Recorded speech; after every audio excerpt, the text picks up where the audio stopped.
भैया स्कूल वाले तो हमको बोलते हैं कि मोशन चैप्टर सबसे इंपॉर्टेंट है। अरे भाड़ में जाए मोशन, कोई फर्क नहीं पड़ता उसे एक चैप्टर से। भैया मुझे ना न्यूमेरिकल्स का बहुत डर लगता है, साइंस के अंदर मैं कुछ भी कर लूं भैया न्यूमेरिकल्स होती नहीं। अरे भाड़ में जा न्यूमेरिकल्स, कोई फर्क नहीं पड़ता उससे भी। भैया मुझे तो बताया जाता है कि फिजिक्स सबसे ज्यादा इंपॉर्टेंट और बायोलॉजी तो सबसे फालतू। मैंने तो बायोलॉजी को बिल्कुल इग्नोर कर दिया। अबे पागल हो रहे हो तुम लोग, सच में बिल्कुल उल्टा काम कर रहे हो। एक नंबर नहीं बढ़ेगा तुम्हारे एग्जाम के अंदर। मैंने आपका सारा दिमाग, जितना भी दिमाग आपको लगाना पड़ता, मैंने सब कैंसिल कर दिया। आपको एक पैसे का दिमाग लगाने की जरूरत नहीं है। जो मैं बोल रहा हूं, जिस सीरीज में मैं बोल रहा हूं कि पहले चैप्टर कौन सा करो, उस सीरीज में कर लेना और आपका काम हो जाएगा। बिल्कुल आंख बंद करके कर सकते हो ये। ऑलराइट व्हाट्स गोइंग ऑन, मैं लवली से डिस्प्ले। और यार आज इस वीडियो के अंदर मैं आपको बताने वाला हूं कि साइंस को हमको आखिरी के कुछ दिनों में कैसे पढ़ना है। ये वीडियो आपका एक इकलौता वीडियो होगा जो आप साइंस के लिए देखोगे। इस वीडियो को देखने से पहले आपको अपने आप से दो प्रॉमिस करने हैं। पहला तो ये कि भैया मैं अपना भटकते नहीं घूमूंगा कि कोई और कहीं से साइंस की और थोड़ी अच्छी स्ट्रैटेजी मिल जाए। सारी स्ट्रैटेजी अच्छी अगर आप फॉलो करो तो, अगर आप फॉलो नहीं करो तो एक भी स्ट्रैटेजी अच्छी नहीं है। और दूसरा प्रॉमिस आपको अपने आप को ये करना है कि जितनी भी चीजें मैं आपको इस वीडियो के अंदर बताने वाला हूं उसको आपको एक्चुअल रियल लाइफ यूटिलाइजेशन में डालना है। ये नहीं कि भैया सिर्फ सुन लिया, मजा आ गया और खत्म कर दिया। अगर ये करने वाले हो तो वीडियो को बंद कर दो। और तीसरी सबसे इंपॉर्टेंट चीज कि अगर आपके पास में लगातार उतना टाइम हो जितना बड़ा ये वीडियो है तो पेन पेपर लेके बैठना है, क्योंकि आपका पूरा साइंस की जितनी भी समस्याएं वो सारी की सारी इस वीडियो के अंदर सॉर्ट होने वाली है। कौन सा चैप्टर कितना पढ़ना है, किसमें से न्यूमेरिकल नहीं करना है, कहां दिमाग लगाना है, कहां दिमाग नहीं लगाना है, कुछ नहीं पढ़ा तो क्या करें, बहुत कुछ पढ़ लिया तो क्या करें, एवरेज हो तो क्या करें, सारे डाउट्स इस एक वीडियो के अंदर आपके सॉल्व होने वाले। और ये वीडियो क्यों YouTube पे अभी तक का सबसे बेस्ट वीडियो होने वाला है, क्योंकि ये वीडियो सिर्फ मैं नहीं, मेरे 5 साल का एक्सपीरियंस बोलने वाला है। क्लास 9th के ऊपर जब कोई ध्यान नहीं देता है तो मैंने सिर्फ क्लास 9th के बच्चों के लिए जो जो भी चीजें हो सकती है वो सब करने की कोशिश की है। और ये वही चीज है मैं आप लोगों को जो इस वीडियो के अंदर बताने वाला हूं। इस वीडियो को शुरू से लेके एंड तक देंगे। और सबसे इंपॉर्टेंट चीज भैया, थोड़ा सीरियस हो गई बात, बट आप लोगों को चेहरे पे एक स्माइल रखनी है। देखो ये वीडियो ना नॉर्मल वीडियो से ज्यादा थोड़ा मैं लेक्चर की तरह देने की कोशिश करूंगा कि तुम्हें थोड़ा बीच बीच में समझाते जाऊं, तुम्हें थोड़ा बहलाते फुसलाते जाऊं कि देखो मेरी जान टेंशन नहीं लेनी है, इस वाले माले पे बहुत ज्यादा प्रेशर नहीं देना है, हो जाएगा सब। अपन मिलके करेंगे, मिलके हाथ पकड़ के करेंगे, सब कुछ हो जाएगा। और आज इस वीडियो के माध्यम से मैं आपको ये भी बता देना चाहता हूं कि जो प्रणय भैया की आइकॉनिक मैराथन होती है जो पिछले 2 साल से हो रही है, जिन मैराथन के अंदर आपको एक दिन में 7 घंटे 6 घंटे में खड़े होकर लाइव नॉन स्टॉप पढ़ाता हूं विदाउट एनी ब्रेक, और उतना पढ़ा देता हूं जितना आपने स्कूल में साल भर में भी नहीं पढ़ा होगा। तो वो मैराथन जस्ट पढ़ने के ऊपर आएंगी फॉर श्योर। ठीक है, चलो भाई तो आते हैं साइंस के ऊपर। अब भैया हमारी जितनी भी समस्याएं साइंस को लेकर अपन एक एक करके सारी सॉल्व करते आते हैं। सबसे पहली चीज भैया वो है जीरो स्टेप, वो यह है कि start with a sample paper. इसका मतलब यह है कि भैया आप लोगों को अगर ऐसा लग रहा है कि मैं स्टार्ट कहां से करूं, बहुत सारे बच्चे अभी भी इसमें कंफ्यूज है कि भैया मुझे एक्चुअल स्टार्टिंग कहां से करनी है, तो आपको अपनी स्टार्टिंग करनी है एक सैंपल पेपर से। ये सैंपल पेपर कहां मिलेगा?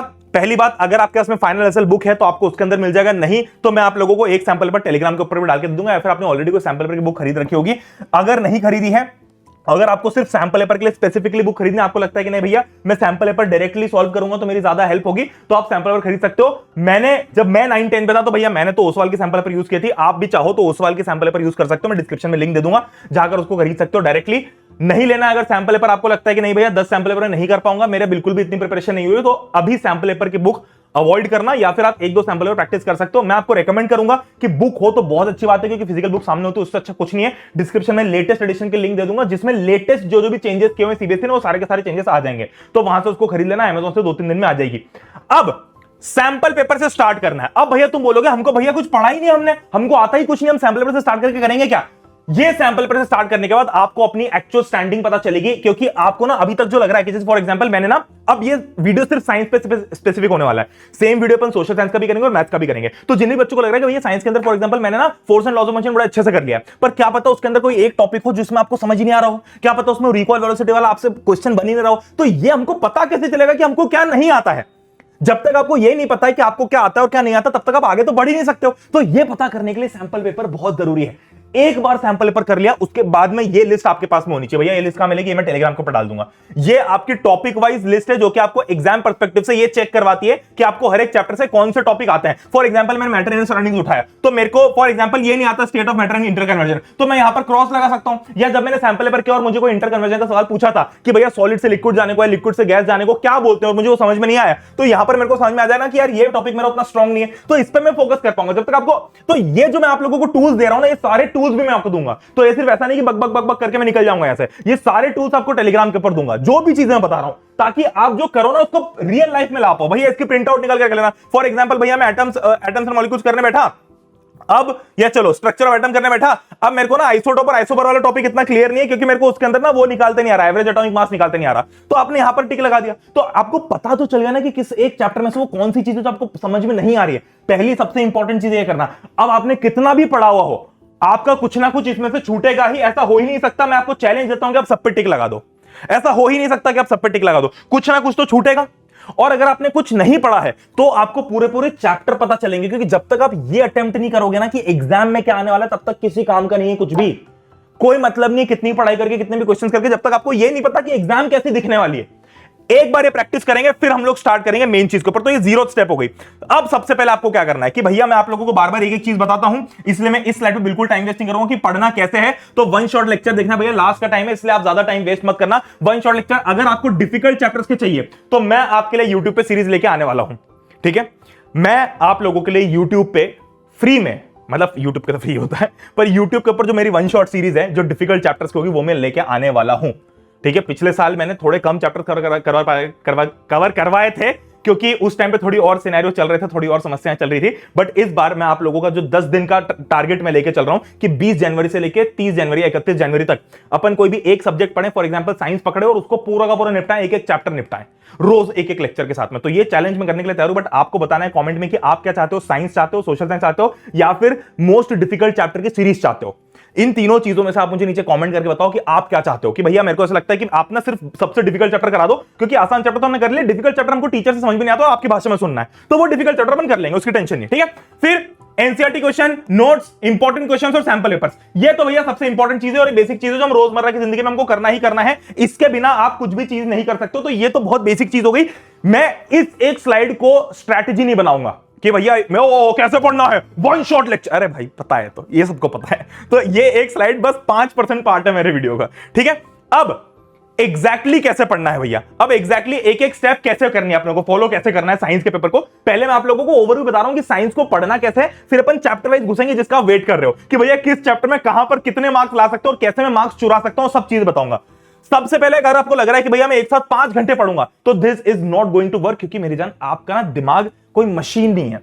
इनफैक्ट मशीन को भी आपको थोड़ी देर के बाद रेस्ट देना पड़ता है, क्योंकि वो गर्म हो जाती है। और बिल्कुल फिजिकली और क्लिनिकली साइंटिफिकली सब तरीके से प्रूवन है कि आप एक साथ बैठ के आज तक आप जीरो कर रहे थे। अब अगर मैं जिंदगी में कभी जिम नहीं गया और मैं एक दिन सोचूं कि आज तो मैं 5 घंटे जिम जाऊंगा और 100 किलो उठाऊंगा, तो भैया मसल पेन होगा ही सही, ऑब्वियसली मेरी मसल्स टूट जाएंगे और मेरे हाथ पैर काम करना बंद कर जाएंगे। तो हमको वो चीज नहीं करनी। मैं आपको एक चीज बता देता हूं, एक रूल हमेशा याद रखना कि अगर आप किसी एक दिन बैठ के 10 घंटे पढ़ लो, ये इसके कंपैरिजन में अगर आप 10 दिन 1 घंटा पढ़ो, तो ये आपके लिए ज्यादा बेनिफिशियल है, ये आपके लिए ज्यादा बेनिफिशियल है। अब दैट डज नॉट मीन कि आप 1 घंटा पढ़ो, ये समझाने के लिए है कि आपको टाइम को इक्वली डिवाइड करना है। आप एक साथ बहुत सारा करने जाओगे तो कुछ नहीं होगा, आपको उसको इक्वल स्टेप्स में डिवाइड करना पड़ेगा। तो ये काम नहीं करेगा, ये वाला रूल आपको फॉलो करना ही करना है। क्योंकि जब अगर एग्जाम टाइम नहीं था तब मैं आपको फिर भी बोल देता कि तुम गधा मजदूरी करो, मतलब बस पढ़ते रहो पढ़ते रहो पढ़ते रहो पागल जैसे, अगर एग्जाम टाइम नहीं होता तो। बट अब चूंकि एग्जाम टाइम है और आपको चीजें याद रखनी है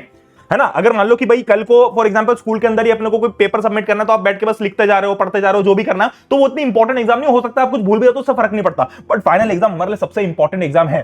तो हमको ये मेक श्योर करना है कि हम कुछ भी भूले ना, तो इसीलिए ये चीज करना बहुत जरूरी है। और सबसे इंपॉर्टेंट चीज, जो एक स्ट्रैटेजी जो मेरे पापा मुझे सिखाते थे, वो ये है कि भैया अगर आपका रिटर्न फॉल हो रहा है, यानी कि रिटर्न, फॉर एग्जांपल रिटर्न का मतलब क्या है, रिटर्न ऑन इन्वेस्टमेंट, जो मैं आपको बार बार बता चुका हूं कि आपको ये मेक श्योर करना है कि आप जितनी मेहनत कर रहे हो उसमें आप सबसे ज्यादा मार्क्स निचोड़ के ला पाओ। तो ये जो तीसरी वाली चीज है ना, जो मेरे पापा मुझे बोलते थे, बहुत इंपॉर्टेंट है कि बेटा अगर तेरी एग्जाम चल रही है तो या तो तू पढ़ ले या फिर तू सो जा, और कुछ मत करो। मतलब अगर आपको लगता है ना कि सोना टाइम वेस्ट है, तो सोना टाइम वेस्ट नहीं है, फोन चलाना टाइम वेस्ट है। अगर आपने पढ़ लिया और आप सोच रहे हो कि अब मैं 1 घंटा फोन चलाऊंगा फिर सोऊंगा, कोई दिक्कत नहीं है। आप वो 1 घंटा फोन मत चलाओ और सही पहले ही सो जाओ, 1 घंटा ज्यादा नींद ले लो, वो ज्यादा बेनिफिशियल होगा आपके। और कुछ नहीं करना है एग्जाम के टाइम पे, सिर्फ 2 चीजों पे ध्यान रखना है। एक ये है कि अगर मैं पढ़ रहा हूं तो मैं पढ़ रहा हूं, और अगर मैं नहीं पढ़ रहा हूं तो मैं सो जाऊं। और एक जो बहुत सारे बच्चे करते हैं ना कि भैया किताब लेके खड़े रहते हैं, मतलब बैठे रहते हैं, मैं भी ऐसा करता था। जब रात की 11 साढ़े 11 बज जाती है तो एकदम जब अपन पढ़ते रहते हैं और फिर थोड़ी नींद लगती है, ऐसे झपकी लगने लगती है, तो होता क्या है कि 3-4 लाइनें अपन कैसे पढ़ लेते पता ही नहीं चलता कि हम ये चौथी 5वीं लाइन पे कब आ गए, हमको पता ही नहीं चला। तो ऐसे मौके पे भी किताब बंद करके सो जाओ, क्योंकि आप अभी अपने आप को प्लीज कर रहे हो बस कि अरे देखो मैं तो पढ़ रहा हूं। आप सिर्फ अपने आप को फील गुड करवा रहे हो, बट एक्चुअली वो आपकी लाइफ में बिल्कुल भी वैल्यू ऐड नहीं कर रहा है। तो इस चीज का ध्यान रखना है कि भाई किसी भी हालत में अगर हमको बहुत नींद जैसा लग रहा है ना, तो उसको छोड़ दो। सोने चले जाओ सच में, ठीक है, बहुत बढ़िया। अब efficiency is greater than number of chapter, इसका मतलब क्या है? इसका मतलब यह है भैया कि अगर मैं 10 चैप्टर करूं जिसमें से मेरे को 3-3 मार्क्स आए, या फिर मैं 3 चैप्टर करूं जिसमें से मैं 10 मार्क्स स्कोर कर पाऊं, क्या बेटर है? ऑब्वियसली बेटर यह है कि आप कम चैप्टर करो, बट ऐसे करो कि आपने उसमें से सब कुछ पढ़ा है, क्योंकि आपको यह नहीं पता है, मान लो कि मैं 10 चैप्टर ऊपर ऊपर से पढ़ के चलेगा, तो मुझे थोड़ी पता कि उन 10 चैप्टर में से जो मैंने पढ़ा है वही आएगा एग्जाम के अंदर, है ना। मान लो भैया मैं 10 चैप्टर ऊपर ऊपर से पढ़ने गया, मैंने सोचा कि भैया मोशन भी थोड़ा सा कर लेता हूं, थोड़ा सा force and laws of motion भी कर लेता हूं, थोड़ा सा ग्रेविटेशन भी कर लेता हूं, थोड़ा सा साउंड भी कर लेता हूं, थोड़ा सा वर्क एनर्जी पावर भी कर लेता हूं। अब पता चला कि तुमने मोशन में ग्राफ छोड़ दिया और एग्जाम में ग्राफ ही आ गया, तुमने force and laws of motion के अंदर सेकंड लॉ ऑफ मोशन छोड़ दिया और एग्जाम में वही आ गया, तुमने ग्रेविटेशन के अंदर आर्किमिडीज प्रिंसिपल छोड़ दिया, वही आ गया, तुमने साउंड के अंदर ये छोड़ दिया भैया इको का जो न्यूमेरिकल्स होते हैं वो छोड़ दिया और वही आ गया। तो आपके पास में कभी भी कोई गारंटी नहीं रहेगी अगर आप नंबर ऑफ चैप्टर ज्यादा करोगे और कम एफिशिएंसी के साथ करोगे तो। बट अगर फॉर एग्जांपल मैं सोचूं कि भैया मेरे लिए ना ये जाए भाड़ में, ये भी जाए भाड़ में, मैं तो सिर्फ 2 चैप्टर करूंगा पूरी ईमानदारी से और एक एक चीज निपटा दूंगा, तो एटलीस्ट आप इनमें जितने मार्क्स आने के होंगे वो पूरे सिक्योर करोगे। तो ये कंपैरिजन करना बंद कर दो कि तेरा कितना हुआ मेरा कितना हुआ, ठीक है। अब लीव फॉर लेटर टॉपिक्स, भैया ये क्या होता है? ये वो टॉपिक्स है जो फॉर एग्जांपल यहां पर जैसे अपन ने किए, है ना, ये अपन ने टॉपिक्स किए, अब इन टॉपिक्स को अपन करते गए। अब मान लो कि आपको पता चला, आपने कोई सैंपल पेपर सॉल्व किया और वो सॉल्व किया, तो आपको पता चला कि कोई पर्टिकुलर टॉपिक है, जैसे फॉर एग्जांपल ये एक टॉपिक निकल गया एनिमल टिश्यूज के अंदर, लेट्स से मस्कुलर टिश्यू या नर्वस टिश्यू, कोई भी सब टॉपिक निकल के आ गया। अब अगर आपकी एग्जाम बिल्कुल नजदीक है ना, बिल्कुल कल परसों है, तब तो हमको कोई भी नया टॉपिक नहीं छूना है। अगर आपके एग्जाम में थोड़े से 4-5 दिन बचे हैं तो आपको वो टॉपिक इमीडिएटली कर लेना, उसको एंड के लिए नहीं छोड़ना, क्योंकि फॉर एग्जांपल अपन सोचते तो है कि भैया नर्वस टिश्यू ना मैं बाद में कर लूंगा, बट वो बाद में बहुत बड़ा बर्डन बन जाता है। तो आज अगर आप पढ़ने बैठे हो टिश्यूज और अगर आपको आज ही ऐसा लग रहा है कि मैंने जब सैंपल पेपर सॉल्व किया तो मेरे से टिश्यूज के ये नर्वस टिश्यू के फॉर एग्जांपल वेलोसिटी के क्वेश्चन नहीं बन रहे, तो इसको अभी ही सॉल्व कर लो अगर आपके एग्जाम में कम टाइम है तो कहने का मतलब क्या है मेरा, ये देखो, अगर आपके एग्जाम में 4 से 5 दिन है तब तो आपको बिल्कुल उसी टाइम करना है ना। तो मैं यहां पर लिख देता हूं तब तो आपको बिल्कुल वही उसी टाइम करना, तो उसके लिए अपन लिख देते हैं 4-5 दिन बचे तो आपको उसी टाइम मतलब प्रेजेंट में कर लेना है ना, प्रेजेंट में कर लेना है। अगर आपके एग्जाम को थोड़े ज्यादा दिन बचे हैं तो आप थोड़ा सा इसको लीव फॉर लेटर कर सकते हो। लीव फॉर लेटर का मतलब क्या है कि आप इसको 2-3 दिन बाद रिविजिट कर सकते हो। भैया ऐसा क्यों? ऐसा इसलिए क्योंकि अभी आपके पास में जब एग्जाम में टाइम ज्यादा बचा हुआ है तो आपको एक टॉपिक के पीछे निटपिकिंग नहीं करनी है, अभी आपको ओवरऑल सिलेबस कवर करना है। क्या मेरी बात समझ में आ रही है? मान लो मेरे पास में फिजिक्स में 5 चैप्टर है, 1 2 3 4 5। अब मेरे को अगर इस चैप्टर का कोई एक टॉपिक समझ नहीं आया तो अगर मेरे एग्जाम में कम दिन है तब तो मैं इसको अभी कभी निपटाने की कोशिश करूंगा कि भाई अभी कभी निपटा लो, बट अगर थोड़े ज्यादा दिन है तो मैं इस एक टॉपिक को लीव फॉर लेटर में डाल दूंगा। इसका मतलब कि मैंने इस टॉपिक को डिसाइड कर लिया कि जब 4-5 दिन बचने वाले होंगे तब मैं इस टॉपिक पर रिविजिट करूंगा, क्योंकि इसके 2 रीजन है। पहला तो ये कि भैया ये टॉपिक मुझे याद नहीं होगा, है ना, तो एग्जाम से थोड़े टाइम पहले पढ़ूंगा तो थोड़े टाइम तक याद रह जाएगा, है ना। अगर मैं 15 दिन पहले पढ़ूंगा तो हो सकता हूं भूल जाऊं, क्योंकि ऑलरेडी टॉपिक मेरे को समझ में नहीं आ रहा, ठीक है। अब जिसमें आपके अब ये तो समझ में आ गया, और अगर आपके एग्जाम में 20 दिन से ज्यादा दिन बचे हैं तब भी आपको प्रेजेंट में कर लेना है। अब तुम बोलोगे भैया ये कैसी स्ट्रैटेजी है? बिल्कुल ये स्ट्रैटेजी काम की है। क्यों? क्योंकि अगर आपके एग्जाम में 20 दिन बचे हैं तो आपके पास में टाइम ही टाइम है। आप उस एक टॉपिक पे अगर आपको आधे घंटे की बजाय 1 घंटा भी लग जाए तो आपको फर्क नहीं पड़ेगा, क्योंकि ठीक है आपके पास में भी टाइम है ना। यहां पर आपके पास में थोड़ा कम टाइम है तो आपको ये कोशिश करनी है कि भैया उसमें आधा 1 घंटा लगाने की बजाय मैं दूसरा चैप्टर निपटा लूं और फिर इस टॉपिक को बाद में करूं। और अगर बहुत कम दिन है तब तो भैया करना ही है, और अगर 1 आध दिन ही बचा है तब तो छोड़ दो, है ना। मतलब मान लो कि 0 से 2 दिन बचे हैं तो इस केस में आपको इस टॉपिक को लीव ही कर देना है, इसको छोड़ ही देना है, ठीक है। अब आते भैया over revision is a waste. इसका मतलब क्या होता है? ये बेसिकली फील गुड कराता है। मैं भी ये गलती करता था। जब मैंने कोई चैप्टर पढ़ा, उस चैप्टर को पढ़ने के बाद जब मैं रिवीजन कर रहा हूं तो मेरे को अगर कोई चैप्टर आ गया तो मैं क्या करता था, मैं उसका बार बार रिवीजन करता था। अब बार बार रिवीजन करने से क्या होता है कि हमको फील गुड आता है कि अरे वाह भैया यार मेरे को तो ये सारा चैप्टर आता है, बट ये टाइम वेस्ट है, क्योंकि आप जो टाइम उसको रिवाइज करने में लगा रहे हो उससे कोई फर्क नहीं पड़ रहा। आपके दिमाग को एक बार चीज याद होगी, 2 बार याद होगी, 10 बार याद करा क्या मतलब? आरी बात। तो अपने आप को फील गुड कराने के लिए बार बार एक ही चैप्टर रिवाइज, क्या यार ये टॉपिक मुझे अच्छा लगता है, मैं तो ना इसी के सारे क्वेश्चंस करते रहूंगा। ये सबसे बड़ी मूर्खता है, इस मूर्खता को नहीं करना है, ठीक है। अब आते हैं न्यूमेरिकल्स का डर है भैया हमको कि भैया हम ना न्यूमेरिकल से बड़े डरे हुए हैं। न्यूमेरिकल्स, अरे भाड़ में जाए न्यूमेरिकल्स, कितने मार्क्स के आएंगे न्यूमेरिकल्स? ये देखो, ये ना 9th का तो डेटा आता नहीं, बट 10th का डेटा आया है। पिछले साल के डेटा से ऑलमोस्ट सिमिलर ही 2-3% चेंज हुआ है। आपके जितने भी मैक्सिमम न्यूमेरिकल्स है वो इस 20% में फॉल करेंगे। नहीं आता 20%, या मान लो थोड़ा बहुत एप्लीकेशन नॉलेज में से इसमें से ही मान लेता हूं, चलो 10% इसमें से ही मान लिया कि टोटल मिला के आपके न्यूमेरिकल्स मान लो कि 30% के करीब भी आते हैं, है ना। तो 30% भाड़ में जाने दो ना यार, क्या फर्क पड़ता है उस 30% का? क्या आपके 80 का 30% क्या होता है? 24 मार्क्स। तो क्या आपके बचे हुए 80 मतलब 80 मार्क्स का टोटल पेपर है, तो बचा कितना? ये कितना बचा? क्या आपके बचे हुए 56 मार्क्स पूरे आपने सिक्योर कर लिए? जो आप इस 30% के पीछे भाग रहे हो, भाड़ में जान दो, जो पहले हो सकता है उसको करो। ये रियलिटी चेक है मेरी जान। ऐसा नहीं कि न्यूमेरिकल जो नहीं आता, अब नहीं आ रहा, मान लो मोशन का हमको न्यूमेरिकल नहीं आता वेलोसिटी का, तो क्या सब छोड़ना बंद, सब करना बंद कर दे, सब छोड़ छाड़ के बैठ जाए कि भैया ये मेरे से ना, और 24 में से भी मोशन कितने मार्क्स का आएगा? मोशन के न्यूमेरिकल कितने मार्क्स आएंगे? 5-6 मार्क्स के। ये 5-6 मार्क्स का मुझसे नहीं होगा, इसलिए मैं सारे मार्क्स भाड़ में जाए, ये तो नहीं कर सकते ना। तो अभी फोकस उन चीजों पे करना है जिनसे मार्क्स बनेंगे, ठीक है। अब before exam versus during exam, ये 1/10 का रूल आपको फॉलो करना है। 1/10 का रूल क्या, मैं आपको बता देता हूं। ये सिंपल रूल है जो मैंने बनाया था, पिछले साल बच्चों को दिया था और बहुत हेल्पफुल था। 1/10 के रूल का मतलब ये होता है कि आज जिस चैप्टर को करने में आपको जो टाइम लगा, उसका 1/10 टाइम लगना चाहिए आपको एग्जाम के टाइम उसको रिवीजन करने में, तो ही उस चैप्टर को आज करने का मतलब है, वरना तो एग्जाम के टाइम ही कर लेते हैं। इसका मतलब फॉर एग्जांपल भैया, बड़ी सिंपल सी बात है, अगर मैं ग्रेविटेशन चैप्टर आज करने बैठूं और अगर मान लो ग्रेविटेशन चैप्टर में मुझे 5 घंटे लगे, 5 घंटे लगे, है ना, पूरा ग्रेविटेशन करने में मुझे 5 घंटे लगे, तो एक्चुअली 1/10 मतलब 1/10 टाइम से नहीं है, ये 1/10 ऐसा है कि भैया आप ना बस उसके आगे मिनट लगा दो। अभी बताता हूं कैसे, मतलब 1/10 कैलकुलेटिव तरीके से नहीं आएगा, मैं बता रहा हूं, शांति रखो। देखो, अगर मेरे को एग्जाम से 1 महीने पहले ग्रेविटेशन करने में 5 घंटे लगे, अब एग्जाम से 3-4 दिन पहले मैं रिवाइज करूंगा, पता चला कि मुझे रिवाइज करने में भी 2-3 घंटे लग रहे हैं, तो फिर तो भैया पहले पढ़ने का कोई मतलब ही नहीं था, फिर तो एग्जाम के पहले ही पढ़ लेते सीधे। इसको पहले पढ़ने का मतलब कब होगा? जब मेरे को एग्जाम से 2-3 दिन पहले 50 मिनट से ज्यादा ना लगे। मतलब जिस चैप्टर को मैंने पहले 2 घंटे में कवर किया था, आज मेरे को 20-30 मिनट लगने चाहिए। जिस चैप्टर को मैंने पहले 3 घंटे में कवर किया था, आज मेरे को 30-40 मिनट लगने चाहिए, उससे ज्यादा नहीं लगने चाहिए। तो ही आपके पहले पढ़ने का मतलब होगा, वरना तो आप एग्जाम के टाइम ही पढ़ लेते ना। हम पहले क्यों पढ़ते हैं? कि एग्जाम के टाइम ज्यादा ना पढ़ना पड़े। अगर एग्जाम के टाइम भी उतना ही पढ़ना पड़ रहा है तो भैया क्या मतलब? तो इस प्रॉब्लम को अवॉइड कैसे करें? इस प्रॉब्लम को आप अवॉइड कर सकते हो कि अभी हम बिफोर एग्जाम वाले पीरियड में, तो ड्यूरिंग एग्जाम में नहीं, अपन बिफोर एग्जाम में, तो at this point of time अगर हम कोई भी चैप्टर उठाएं तो उसको शिद्दत से कंप्लीट करें और ये सोच के कंप्लीट करें कि ऐसा ना हो कि इसी चैप्टर को करने में वापस मुझे उतने ही घंटे लग जाए, ठीक है। अब आते भैया सबसे इंपॉर्टेंट चीज जिसके लिए आप सभी वेट कर रहे थे कि चैप्टर वाइज हमको बता दो कौन कौन से चैप्टर निपटाने और कौन कौन से नहीं, ठीक है। अब देखो, ये है आपका पूरा करिकुलम लेटेस्ट 2025-26 का जो सीबीएसई ने दिया हुआ है। इसमें से आप देखोगे केमिस्ट्री आपका 25 मार्क्स का है, बायोलॉजी आपका 22 मार्क्स का है, फिजिक्स आपका 27 मार्क्स का, और फूड प्रोडक्शन नाम का जो चैप्टर आपका 6 मार्क्स का है। अब इंटरनल असेसमेंट तो भैया 20 मार्क्स का, इसमें तो टीचर से थोड़ा प्यार मोहब्बत रखना। अब आते हैं भैया कि सबसे इंपॉर्टेंट तो मोशन होगा, क्योंकि हमारे तो सारे टीचर ने बोला भैया कि मोशन से इंपॉर्टेंट कोई चैप्टर है ही नहीं। भाड़ में जाए मोशन, भाड़ में जाए मोशन, कोई फर्क नहीं पड़ता मोशन चैप्टर से, क्योंकि तुम ना इस चैप्टर के पीछे इतना रोगे कि भैया बस यही मेरी जिंदगी है और यहां पर कुछ नहीं हो तो समझ ही नहीं आएगा।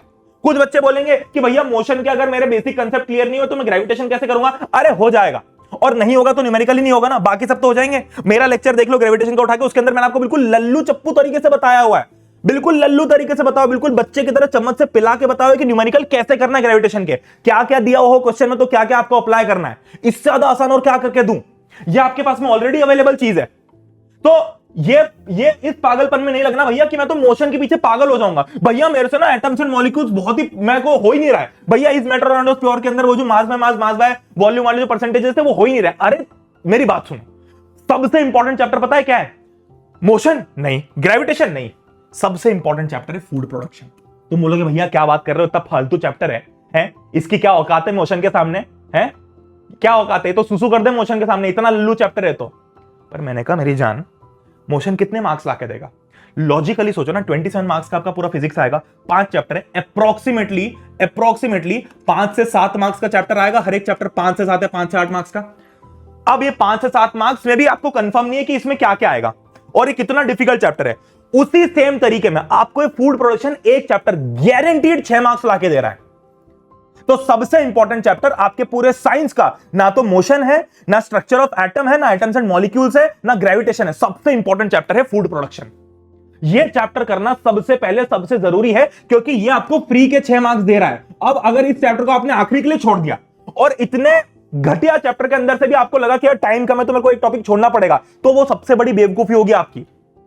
इस चैप्टर के पीछे मत पगलाओ। जो चीज पहले कर सकते हो, जिससे कम मेहनत में ज्यादा मार्क्स ला सकते हो, पहले वो करो। उल्टी दिशा में मत चलो, वरना इसमें से भी आपके टॉपिक छोड़ने पड़ जाएंगे। इसके बाद में तो भैया मोशन होगा ना इंपॉर्टेंट, नहीं, इसके बाद में बायोलॉजी इंपॉर्टेंट है, क्योंकि ये आपको पूरा थियोरेटिकल चैप्टर है, कोई बच्चा भी कर सकता है, इसमें आपको कोई नॉलेज की जरूरत नहीं पहले के, बिल्कुल कोई बच्चा भी कर सकता है, इसमें बस याद करना है। और ये 22 मार्क्स आपके फ्री के दे रहा है। मतलब आप सोचो, ये सेल चैप्टर, टिश्यूज चैप्टर के अंदर कुछ नहीं है, मतलब नाम है सब कुछ है, थोड़ा पढ़ने में मेहनत लगेगी, बट एक चैप्टर आपको 10 मार्क्स दे रहा है, the highest weighing chapter of your syllabus. और इसके बाद हमको जम करना है भैया फिर इन सब कहानियों पे।